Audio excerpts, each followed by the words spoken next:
Okay, press the wrong button, so you're going to get some more cards because I found some more. Let's see where it takes us. The unicorn deck, they're quite sweet, but they're very to the point. They don't mess about. You will have seen these before, some of you, because you've been with me some time.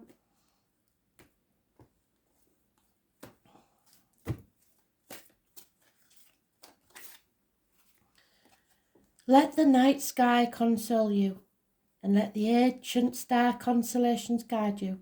So look to the astrology, because it's very important, and today is supposed to be massive.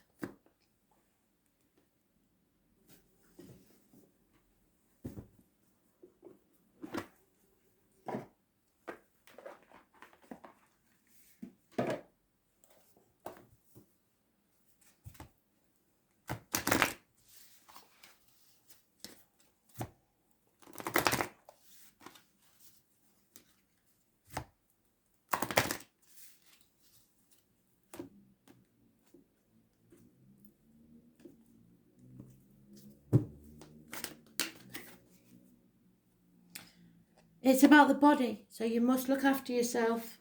It's very important. They've mentioned it more than once. Number 25 could be important.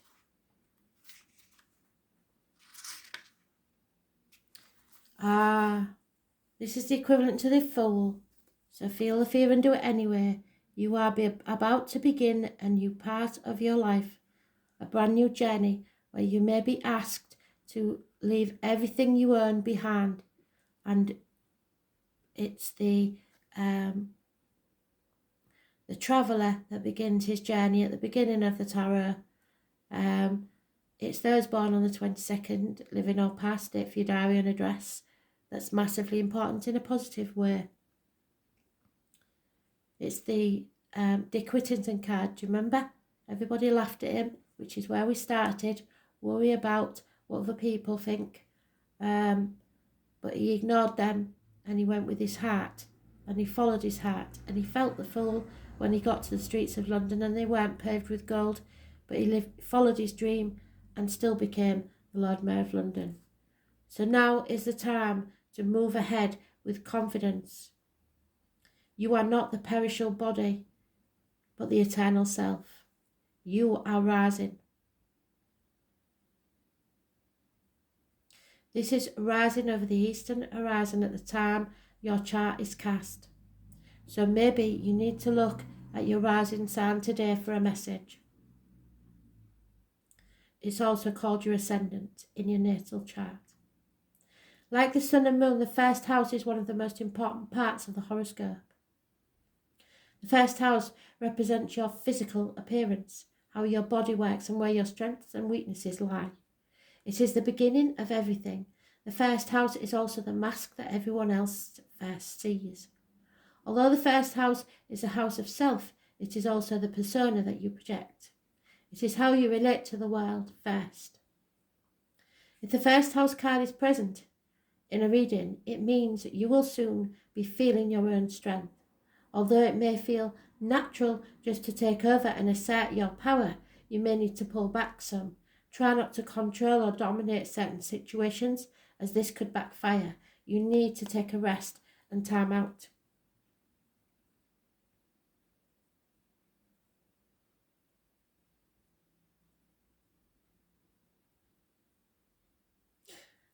More positively, people may feel comfortable now with you as their leader and they won't mind following your lead. It's important that you don't abandon your goals now out of boredom. Presently, you will start things with great gusto, but you must follow up. You need to finish all that you started. The first house shows your image, so how you come across to others is of utmost importance now and bears greatly on your success. Perhaps you may opt for a new look, and indeed this could have a bearing on how successful you will be. Since this house opposes the 7th house of partnerships, it's a good omen regarding relationships of all kinds. It can mean a relationship is about to mature and become more serious. Marriage may be on the cards, or it may mean you are transitioning into a better place concerning other people in general. As the first house is also about the physical body, it is important to pay attention to your health and the signals your body is sending you, which I think is the most important part. Your body is your ultimate container, your first place your soul passes into. Your first house card also speaks of beginnings, starting anew. It implies it's a time to honour your gifts of being distinct. It also suggests a position of leadership. When this card turns up in a reading, it may be time to defend something of value to you, perhaps your reputation, your authentic self, or your chosen self path. That's your self-worth. You may be challenged where you must stand by your convictions, and you could have conflicts with certain authority figures and thus need to go to some extra measures to keep a cool head in any given situation. But if you are challenged, you must not back down. You must stand up and say what's truly in your heart. This card marks a period of being tested or challenged and indicates who you are and who you will become.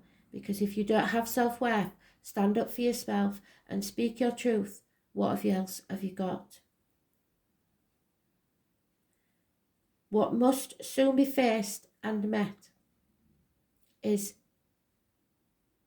this action taken and rebelling against the norm.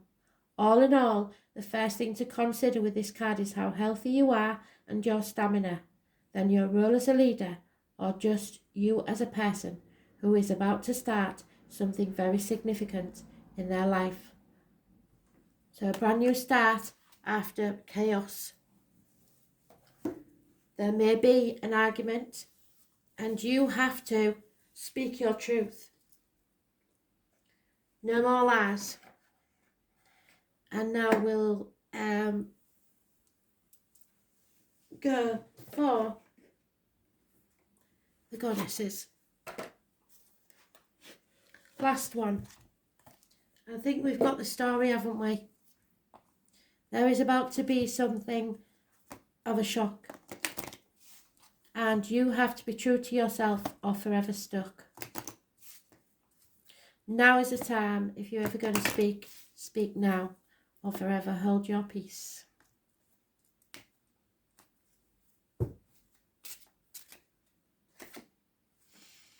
Oh, it's the Lady of the Jade Skirt, because I can never say her name.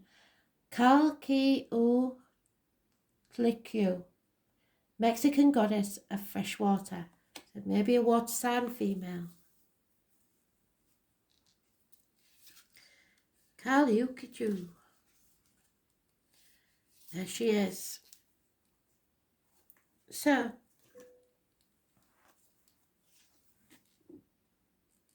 she presides over fresh water and rivers and lakes. So you may be travelling over water or to water. Her skirt is of jade, represents the water of the earth, and she also associates with mountains.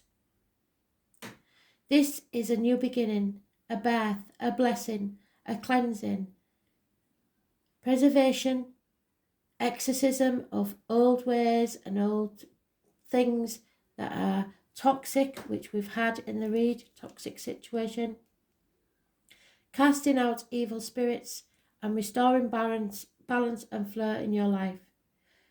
She brings her watery blessings to you.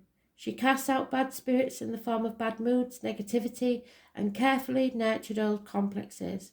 She washes you clean tenderly, like a mother with her newborn baby, restoring health, optimism, and flow to your life again. She unsticks you, stuckness, and helps you grow up and away from negative past influences.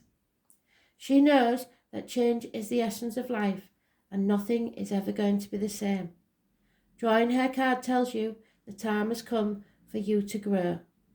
A fresh mountain breeze blows into your life and blows away all the cobwebs. Let it be as she wishes for you. Well, that bodes well for me going to the mountains, doesn't it? So we're blessed, but first there will be chaos, and we have to keep our temper and our self-respect. So something is ending. There's no two ways about that. And you have to be clear about your thinking, because you don't want to be stuck in this never-ending story. If there's chaos and conflict, you must speak your truth and don't be frightened of the change, because Spirit are telling you that it is all for your greater good and those of others. Thanks for listening.